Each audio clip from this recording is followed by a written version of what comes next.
Oke, assalamualaikum warahmatullahi wabarakatuh. Jumpa kembali dengan saya Pendekar Bruce, channel yang baik hati dan tidak sombong. Apa kabar buat teman-teman subscriber saya yang ganteng-ganteng dan tidak sombong seperti saya, para pejuang kondangan?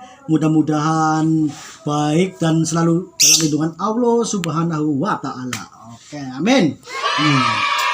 Kali ini ada yang menarik, guys. Saya ditantang oleh Mas Albert untuk merawat burung ini sampai jalan di gantangan. Padahal burung ini memang kategorinya menurut saya pribadi itu burung ini gacor. Tapi Mas Albert itu pusing. Pengakuan dari Mas Albert itu durasinya ini 2 menit up. Tapi segala cara sudah dilakukan, belajar dari YouTube, belajar dari teman-temannya, belajar dari rekan-rekannya, di kandangan tetap masih kondangan. Apa sih kekurangannya? Kalau menurut saya pribadi, kekurangannya burung ini memang salah dari perawatannya Mas Albert. Maaf ya Mas ya. Iya. Maaf Mas. Jadi kekurangan burung ini ya memang burung ini ya satu, emosi dan birahinya belum terkontrol. Jadi di sini Mas Albert itu yang disesalkan itu di setting factor yang gak jalannya Mas. Iya. Di setting sardot juga nggak jalan. Jadi solusinya nanti biar saya saja seperti itu.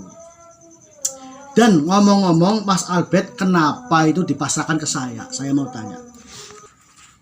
Karena saya sering melihat YouTube channelnya Mas, dan itu sangat menginspirasi saya, dan sangat masuk akal menurut saya, Mas. Ya biasa aja Mas, saya juga masih pemula Mas. Ya kita itu sama-sama belajar ya. Belajar itu ya semuanya dari pengalaman Mas. Karena pengalaman itu yang bisa membuat kita itu mudah menjalani sebuah masalah Mas. Seperti itu. Dan Mas Albert ini merawat burung ini kira-kira berapa tahun Mas? Kok sampai nggak jadi-jadi Mas? Sampai pusing seperti itu. Ceritanya gimana Mas? Coba ceritakan. Ya karena saya sudah pusing, pelajaran dari media sosial sana sini nggak jadi-jadi. Barangkali Mas Umbrus bisa ngejadiin ini burung. Nanti Mas Umbrus saya beri hadiah 500.000. Yang benar Mas. Iya Mas. Gak usah Mas kalau sama saya Mas.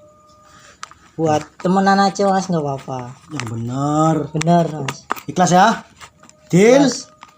Para Deal. subscriber jadi saksi ya. Iya. Kalau burung ini jalan di gantangan, saya akan dapat 500.000 dari Mas Albert. Uang itu nggak terpaksa kan? Enggak Mas. Memang ikhlas kan? Saya terima tantangannya.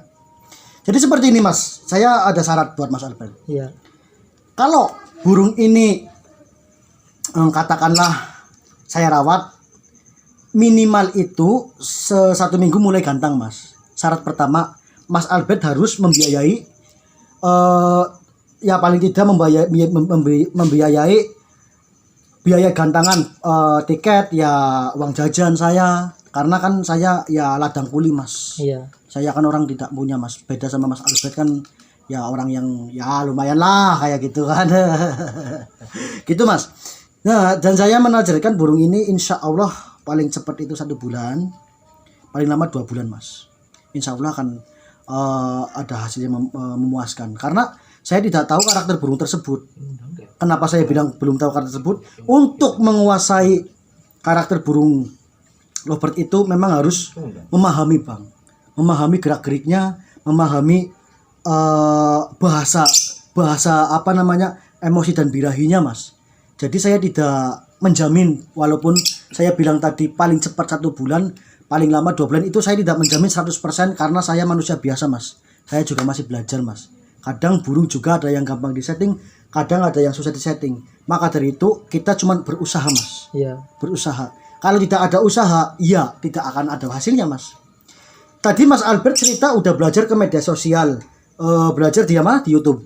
Iya. Nah, sekarang begini Mas. Burung A sama B itu belum tentu cocok settingannya Mas. Seperti itu. Jadi Mas Albert itu harus tahu treatment ini untuk menaikkan birahi, treatment ini untuk menurunkan birahi, dan ini untuk menaikkan emosi dan menurunkan emosi Mas. Jadi penguasaan lovebird itu nomor 1 itu emosi dan birahi. Entah itu konslet, entah itu sardot, entah itu konslet Mas. Kalau tahapan factor itu terutama Mas ya, ini tolong didengarkan untuk pelajaran Mas Albert biar tidak bingung ke depannya. Karena ini sudah dipasarkan ke saya, ya saya terima Mas dengan lapang dada. Poin 1, factor itu ya harus burung itu harus menstabilkan birahinya mas. Dengan cara apa? Mandi malam, efeknya timun. Itu harus konsisten mas. Kenapa saya bilang harus konsisten? Karena burung betina ini kan betina kan mas? Iya. Betina kan? Karena betina itu setiap jamnya naik birahinya 5% mas. Kalau tidak dimandikan dalam 1 hari mas, berapa persen? Kan nanti up mas. Syarat utama lovebird factor itu birahinya harus stabil 50-50 dari rumah mas. Kalau di rumah 100-100 katakanlah gacor dari rumah terus digantang ke gantangan mas, biasanya birahi dan emosi tersebut melampaui batas mas, jadi 150% atau 200%, akhirnya over emosi dan birahi dan tidak akan membuahkan hasil. Di sini saya akan menerapkan settingan ini, kayaknya ini burung bukan factor mas. Nanti saya katakanlah burung ini akan jadikan burung gacor lah, tapi bukan sardot, maaf mas ya. Ini gacor lah, paling tidak ya semi factor lah, atau ya syukur-syukur konslet kalau memang ini burung bakat. Karena burung seperti ini ya kategori saya itu memang emosinya kurang emosinya. Jadi nanti akan saya terapkan burung ini gacor, katakanlah MP3 atau semi konslet atau semi factor, syukur-syukur konslet teman-teman. Jadi poin pertama tadi Mas Albert tolong dipahami yang factor atau sardot lah, katakanlah sardot. Sardot itu mas, birahinya itu lebih tinggi daripada emosi. Kenapa burung sardot itu harus diuntul? Itu karena burung untulan itu tersebut untuk meredam emosi mas. Jadi yang keluar nanti birahi mas. Kenapa rata-rata burung sardot itu ya pasti gembung di gantangan mas. Kalau tidak tahu settingan sardot itu ya biasanya karena terlalu cocok dengan untulannya, burung tersebut nanti akan tidur mas. Memang 2 menit pertama itu dia buang durasi, tapi menit ketiga sampai ke-7 biasanya tidur.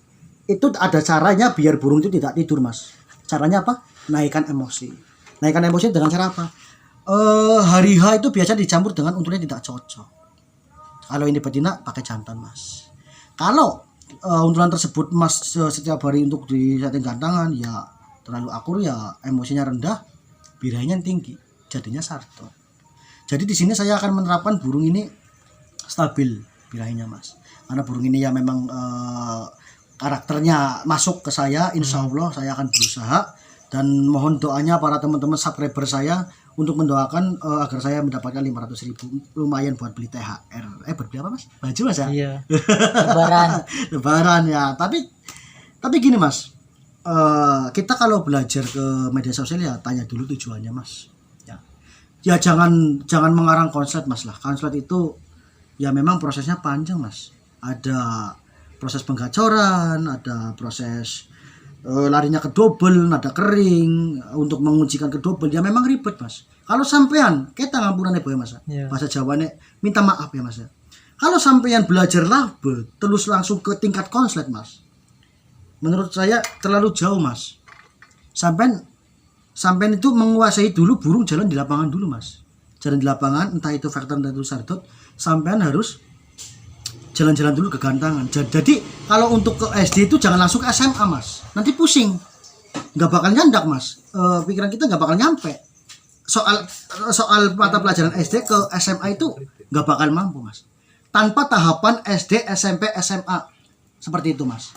Maksudkan ngomong saya. Berarti harus ada tahapannya ya mas. Iya dong. Sampai baru belajar lovebird ngarangnya mau konslet.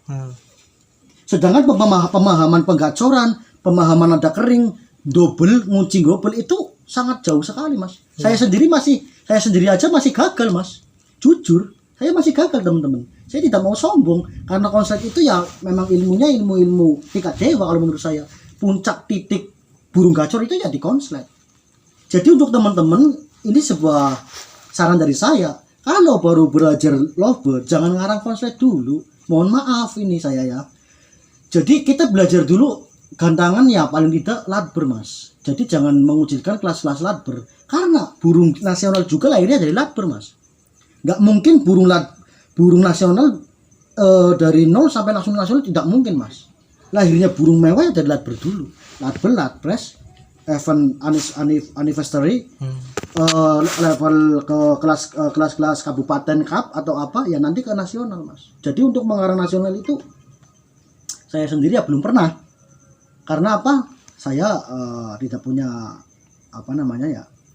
pengalaman ke nasional mas. Jujur saya orangnya apa adanya. Jadi saya tidak punya kenal bos yang bisa ngaterin ke nasional, itu tidak punya. Jangankan mobil mas, motor aja butut saya mas. Mau pakai apa ke nasional mas? Seperti itu ya. Iya. Jadi ini perjanjian seperti ini mas Albert. Kalau burung ini ya paling tidak 1 minggu mas Albert harus Ikut ya. membiayai. Iya. Kalau ikut mas Albert kan kerja tiap hari iya. kan besok kerja. Saya tidak mau merepotkan mas Albert mas. Dengan burung ini mas Albert nanti kerjaannya terganggu. Cukup saya saja. Nanti ikut ke kelas A, ke kelas B mas ya. 1 minggu mas Albert nanti saya telepon atau EWA kasih dana apalah dana talangan ya dana talangan apa mas? Dana talangan bener ya, dana talangan ya, donasi lah. Donasi sumbangan mas. Enggak, itu dana transportasi mas. Yang paling kita 100.000 mas. Nah, ini kan 20.000 mas atau 3 tuan beri. Iya. Bensinnya 30, rokoknya. Iya, tahu. Jangan nyepres 50.000. Aduh, pusing saya. 100.000. Iya. Oke? Oke. Jangan bilang-bilang. 100.000. Iya ini transportasi 100.000 mas. Kalau nggak 100.000 nanti saya mau jajan apa mas? Kan seperti itu. Ya saya bisa memprediksi burung ini 1 bulan itu insya Allah jadi mas. Insya Allah. Paling lama 2 bulan. Kalau target saya itu tidak jadi ya mas, harus menerima apa adanya. Dan saya tidak mau minta bayaran mas. Karena saya orangnya bertanggung jawab. Burung tidak jadi, saya minta bayaran kan kasihan mas Albertnya. Jadi saya menjanjikan tidak muluk-muluk ya, jalan aja di gantangan mas ya. Iya. Jalan aja ya. Juara 1-2 di Albert ikhlas. Ikhlas, saya udah mempercayakan dengan Oke, tos dulu. Oke teman-teman. Tolong saksikan mas Albert ya. Ini sebagai saksi, anggap saja ini dokumentasi biar tidak ada dusta. Kalau suatu saat burung ini jadi, mas Albert ngasih uang saya 500.000 ya, seperti itu. Kita pantau dari 1 minggu sampai 2 bulan. Nanti teman-teman bisa menyaksikan video-video selanjutnya. Part-partnya nanti ada. 1 minggu hasilnya seperti apa, 2 minggu hasilnya seperti apa, sampai 2 bulan. Oke, terus lagi. Oke. Buat teman-teman jangan takut kondangan. Wassalamualaikum warahmatullahi wabarakatuh. Terima kasih sudah menonton channel Pendekar Umbrus. Mantap. Salam Pendekar Umbrus. Salam Pendekar Umbrus. Salam Pendekar Umbrus. Mantap. Yuk.